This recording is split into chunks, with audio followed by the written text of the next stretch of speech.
وہ وقت بھی یاد کرنے کے لائق ہے جب تم لوگ دور بھاگے جاتے تھے اور کسی کو پیچھے پھر کر نہیں دیکھتے تھے، اور رسول اللہ صلی اللہ علیہ وآلہ وسلم تم کو تمہارے پیچھے کھڑے بلا رہے تھے، تو اللہ نے تم کو غم پر غم پہنچایا تاکہ جو چیز تمہارے ہاتھ سے جاتی رہی یا جو مصیبت تم پر واقع ہوئی ہے اس سے تم غمگین نہ ہو،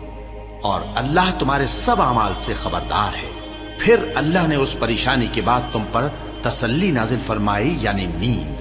کہ تم میں سے ایک جماعت پر طاری ہو گئی، اور کچھ لوگ جن کو جان کے لالے پڑ رہے تھے اللہ کے بارے میں ناحق ایام کفر کے سے گمان کرتے تھے اور کہتے تھے بھلا ہمارے اختیار کی کچھ بات ہے؟ تم کہہ دو کہ بے شک سب باتیں اللہ ہی کے اختیار میں ہیں۔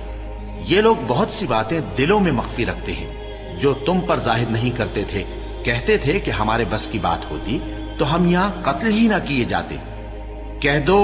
کہ اگر تم اپنے گھروں میں بھی ہوتے تو جن کی تقدیر میں مارا جانا لکھا تھا وہ اپنی اپنی قتل گاہوں کی طرف ضرور نکل آتے۔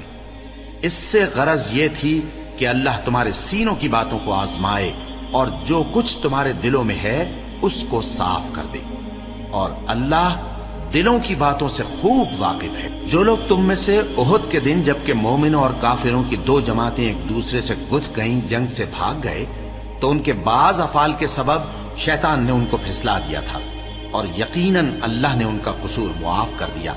بے شک اللہ بخشنے والا ہے، بردبار ہے۔ مومنوں،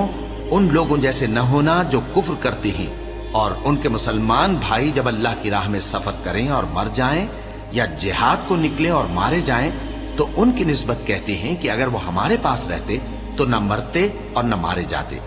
یہ اس لیے کہ اللہ ان لوگوں کے دلوں میں افسوس پیدا کر دے، اور زندگی اور موت تو اللہ ہی دیتا ہے،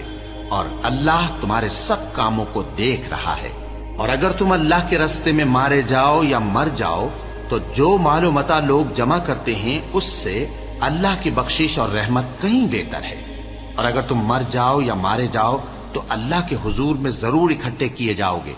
پھر اے نبی، اللہ کی مہربانی سے تم ان لوگوں کے لیے نرم مزاج واقع ہوئے ہو، اور اگر تم بدخو اور سخت دل ہوتے تو یہ تمہارے پاس سے بھاگ کھڑے ہوتے، سو ان کو معاف کر دو اور ان کے لیے اللہ سے مغفرت مانگو، اور اپنے کاموں میں ان سے مشورت لیا کرو، اور جب کسی کام کا پختہ ارادہ کر لو تو اللہ پر بھروسہ رکھو، بے شک اللہ بھروسہ رکھنے والوں کو دوست رکھتا ہے۔ اگر اللہ تمہارا مددگار ہے تو تم پر کوئی غالب نہیں آ سکتا، اور اگر وہ تمہیں چھوڑ دے تو پھر کون ہے اس کے بعد تمہاری مدد کرے؟ اور مومنوں کو تو چاہیے کہ اللہ ہی پر بھروسہ رکھیں، اور کبھی نہیں ہو سکتا کہ کوئی پیغمبر خیانت کرے،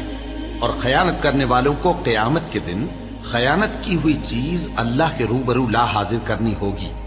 پھر ہر شخص کو اس کے اعمال کا پورا پورا بدلہ دیا جائے گا، اور ان کے ساتھ بے انصافی نہیں کی جائے گی۔ بھلا جو شخص اللہ کی خوشنودی کا تابع ہو